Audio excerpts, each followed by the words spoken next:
O nosso assunto de hoje é exatamente abordarmos sobre o tema o perdão distante.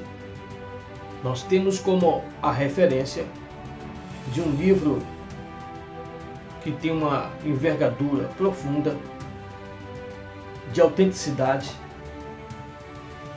e de presença no passado, em um presente e um futuro. Usamos como referência hoje o livro de Gênesis, no capítulo 32, com algumas variedades de versículos, entre eles o versículo 5, o versículo 6, o versículo 9, o versículo 8 e o versículo 10. Esses textos, ele vai apresentar um personagem que viveu sobre engano, sobre mentiras e sobre furtos. Esse personagem precisou viver uma vida distante, alojado com sentimentos tão profundos que no seu próprio coração sentia o pesar da possível reconciliação. Esse personagem nada mais é de que o chamado patriarca Jacó. Jacó é o personagem que vamos meditar hoje sobre o tema o perdão distante. Quantas vezes nós também carregamos culpas distantes e achamos que o perdão está longe? Porque o perdão distante, ele acelera o processo da regressão psicológica de atingir o sucesso na vida. Quando o perdão não é apurado dentro do tempo oportuno, ele pode gerar alguns fracassos.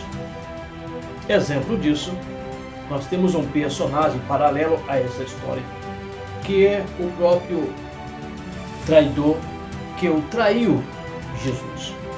Esse personagem, na Bíblia, teve uma grande experiência profunda com o Mestre, no contexto das suas ministrações, na sua vida social e na sua ética no campo da vivência.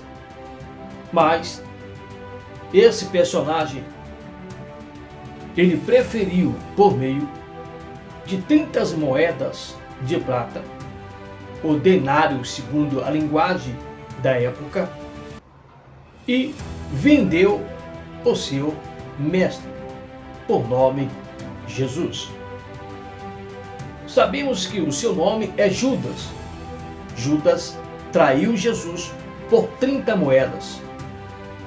Agora, o que faz uma pessoa andar perto de uma pessoa tão boa e de repente mudar o seu contexto e se relacionar de uma forma tão obscura, tão violenta, a ponto de por trás,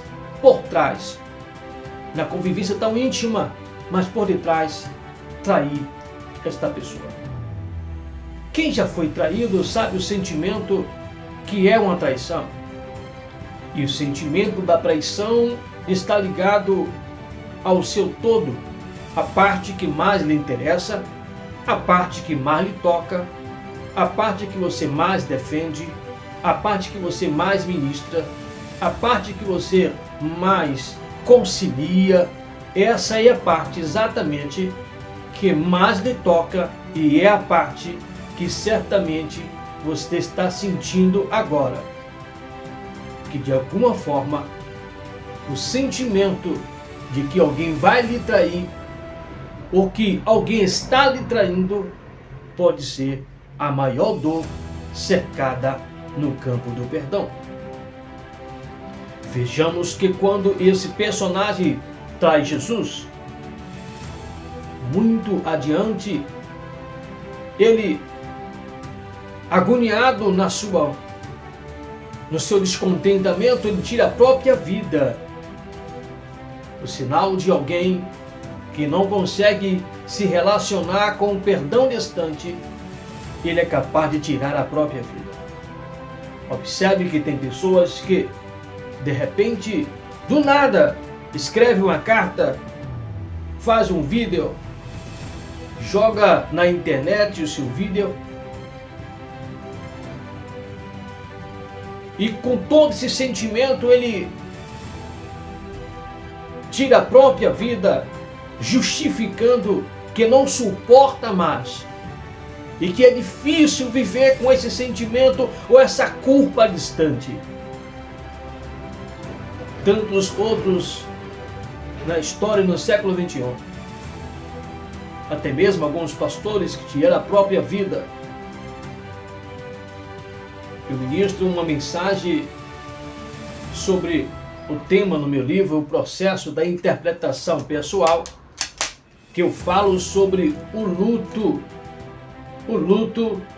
de Davi. Davi aprendeu, na verdade, a lidar com o luto.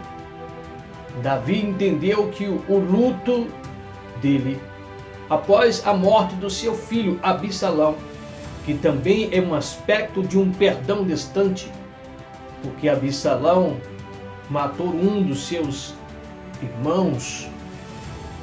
Absalão é aquele que tem uma vida distante da realeza, encolariza um sentimento de ódio e tenta de alguma forma também reconciliar com seu pai, mas mesmo assim a distância era real.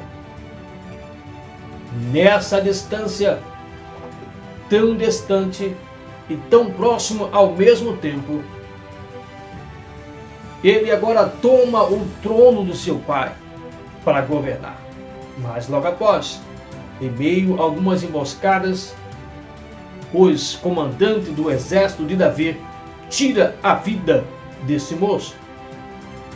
Só que, em vez de Davi ficar alegre por ter um inimigo eliminado, Davi entra em crise, um luto pós, ou um trauma pós-luto.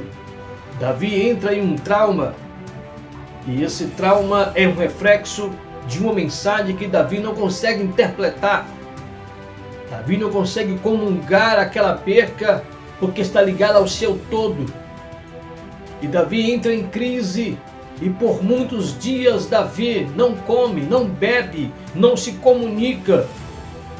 Mas um dos seus comandantes o procura para dizer para ele: Davi, toma decisão agora, porque se o Senhor não se levantar, certamente o povo vai se levantar e haverá uma guerra interna e o Senhor não poderá controlar, porque fica parecendo que certamente se o seu filho tivesse entrado na cidade e matado todos nós, o Senhor estaria feliz?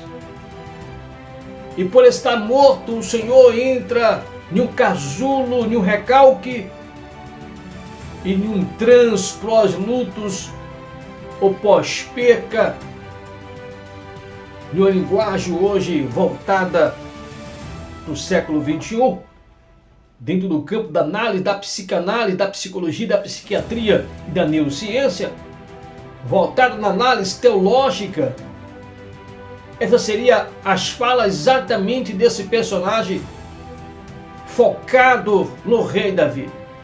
E Davi desperta agora, levanta e vai falar com o povo. Mas o que os seus comandantes não entendem é que Davi, na verdade, Davi tinha um sentimento para se resolver. Primeiro, Saul. Saul é um personagem que na verdade era um servo, mas resmungão. Saul tinha um coração revoltado. Saul não conseguia interagir com o plano divino e com os propósitos de Deus sobre a nação, pois as suas intenções eram maiores e melhores do que a intenção e o propósito de Deus. pelo que o próprio Deus o rejeitou. Observe que, quando isso acontece, toda a história passa pela esfera emocional, comportamental, sobre o coração do pesado rei Davi. Porque Saul, em meio à guerra, ele se matou. Davi tinha que pensar em dois campos: me mato ou me mantenho vivo? Dou cabo da minha vida ou tenho que viver esse luto e entender que experiência posso tirar desse perdão distante entre eu e o meu filho já morto, Absalão? E Davi dizia: Absalão, Absalão, meu filho, quem dera fosse eu morto no seu lugar. Quem dera, Absalão, que em vez de você morto, fosse eu. Davi busca um perdão mesmo distante, sabendo que não pode mais ir ao filho depois de morto. Mas Davi dizia: Absalão, Absalão, meu filho, quem dera fosse eu morto no seu lugar. Reflete um pouco. Como é que está no seu perdão distante? Reflete um pouco. Jacó, ele teme quando ficou informado pelos seus mensageiros que ele enviou em 3 grupos. E quando o primeiro grupo retorna, a informação que ele recebe é que Esaú, seu irmão, está também vindo ao seu encontro, e com ele 400 homens. Jacó teme no seu coração, porque Jacó buscava paz, mas era uma paz distante, atravessada pelo engano, atravessada pela falta de postura em saber viver no meio social. Jacó não precisava de maneira alguma enganar o seu irmão, porque o próprio Deus já havia falado à sua mãe que no ventre materno, quando Jacó e Esaú brigavam no ventre, a mãe buscando saber qual a realidade de tanta batalha no seu ventre, movimentos inexplicáveis no seu ventre materno.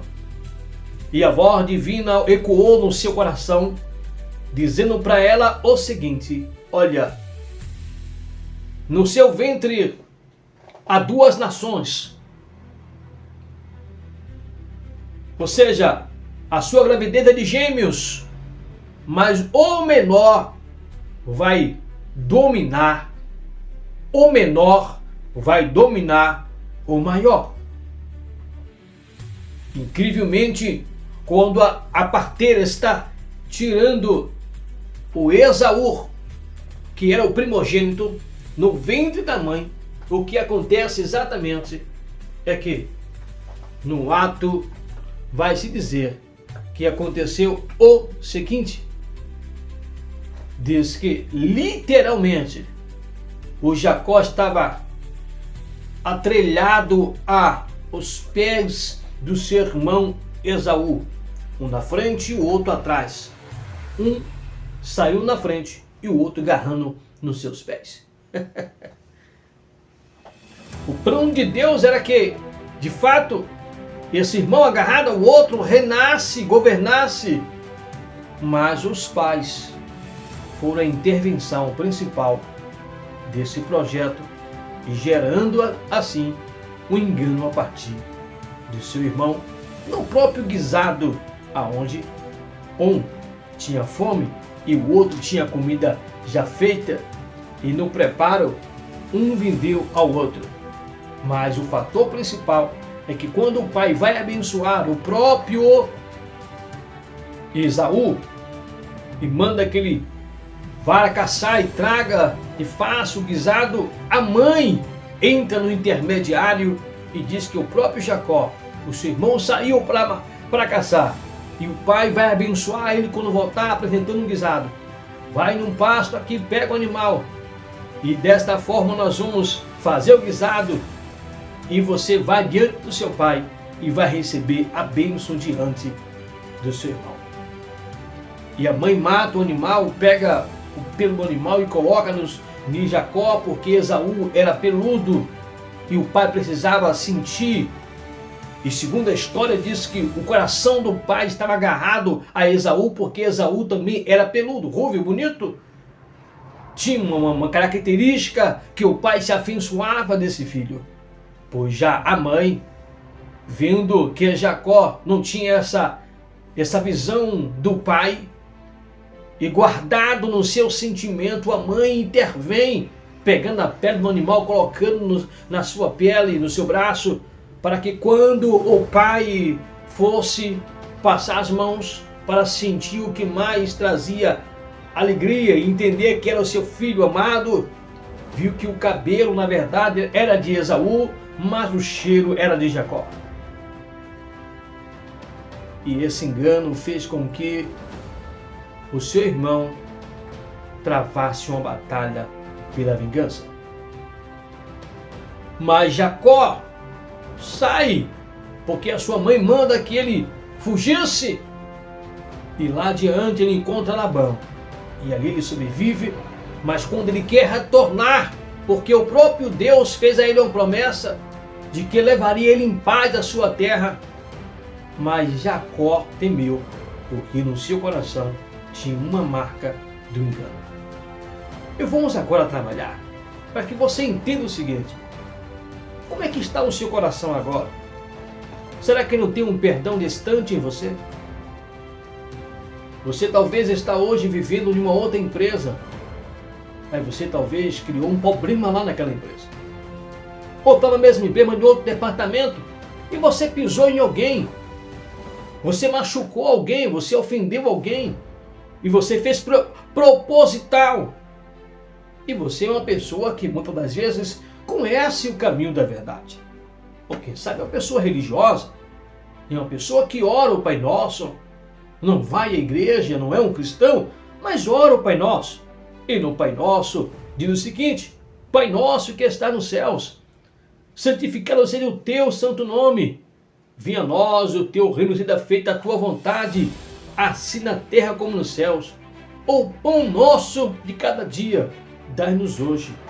Perdoai as nossas ofensas, assim como temos perdoado aos meus ofensores.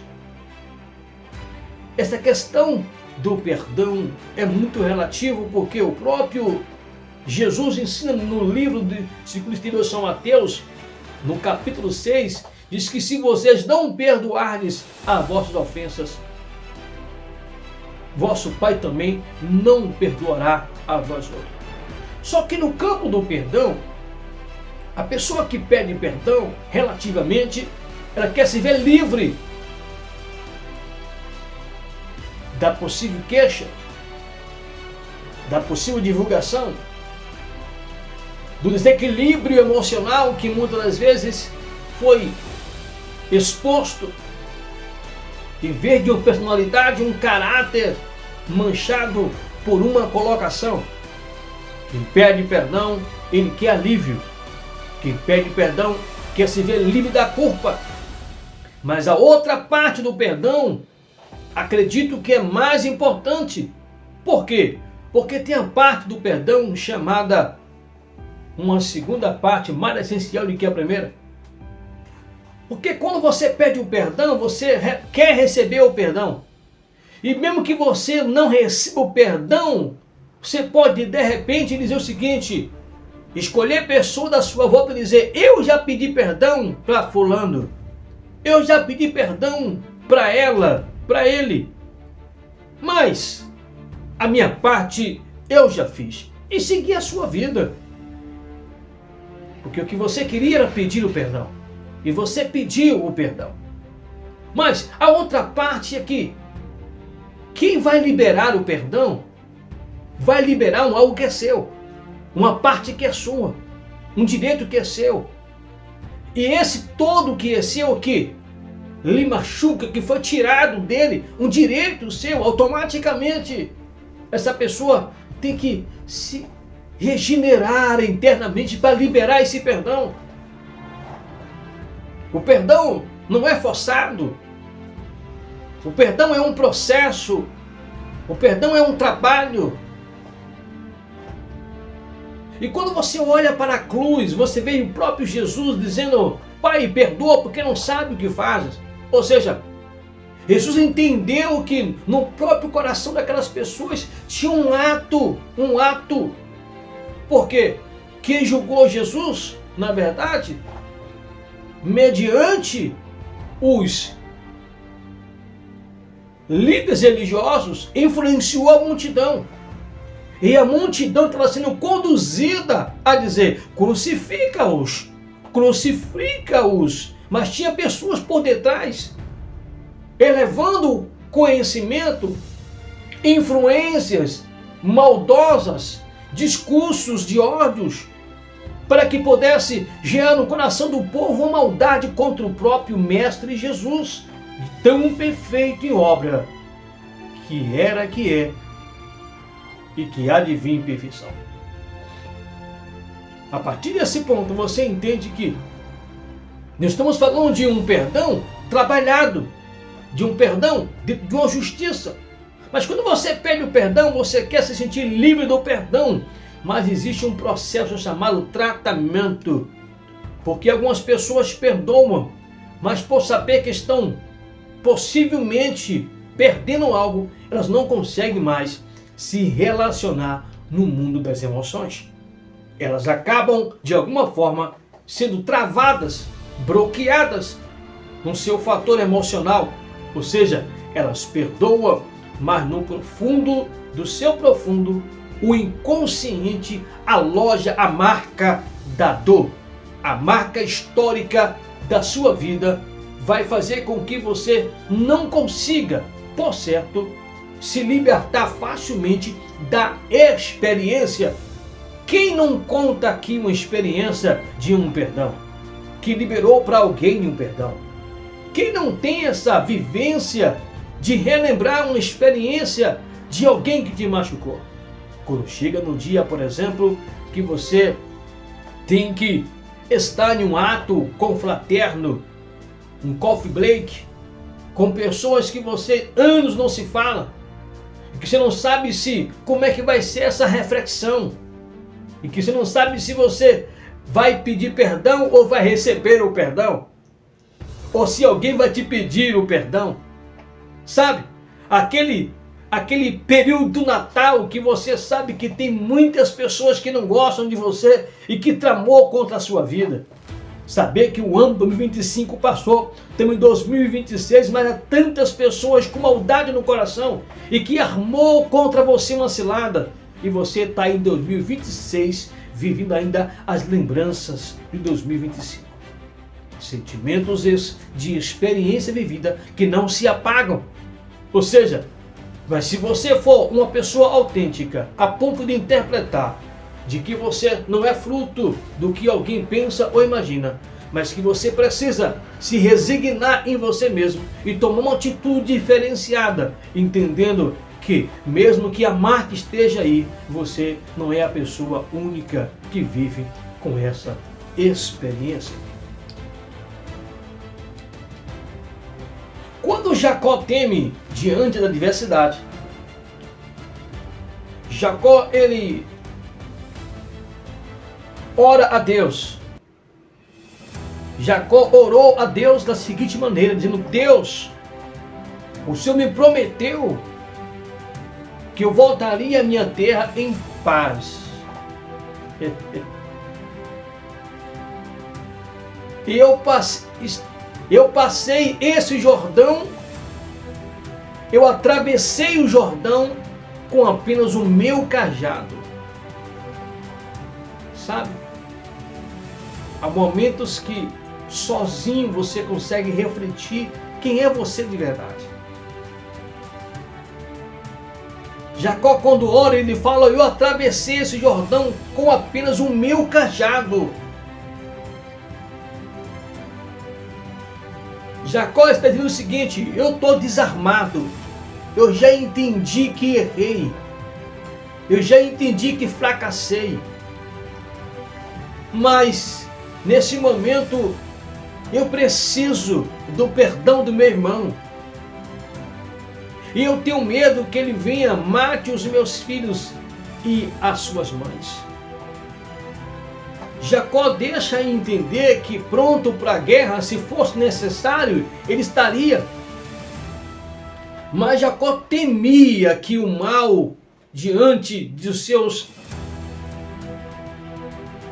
pavor mais obscuro, que era exatamente a presença do seu irmão, com mais 400 homens na peleja.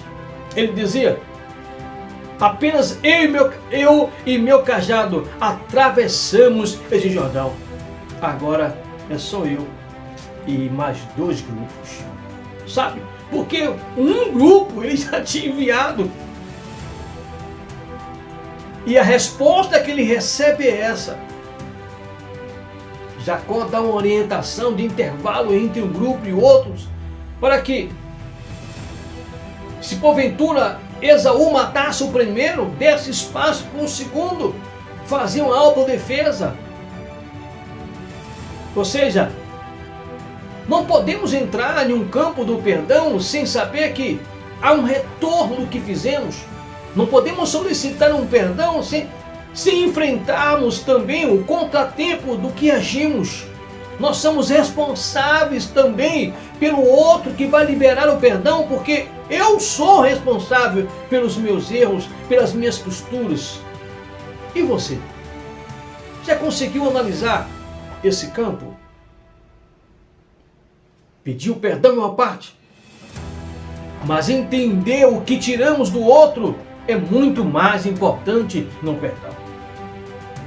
O que provocamos no outro é muito mais importante do que o pedir o perdão. Não pode ser um perdão onde eu mesmo me analiso a mim mesmo porque eu quero me ver livre daquela culpa, mas a dor do outro focado na ordenância e no mandamento: amai-o a Deus sobre todas as coisas e o teu próximo como a ti mesmo. E esse amar está além do pedir o perdão. Esse amar é tratar o outro num campo da ofensa, para que eu receba o perdão e o outro, por sua vez, libere o perdão. No campo divino, o perdão nunca vai ser forçado, ainda que o texto diga: se você não perdoar aqueles que lhe ofenderam, o vosso Pai Celeste também não vos perdoará. Mas esse perdão não é forçado. Esse perdão, ele é trabalhado.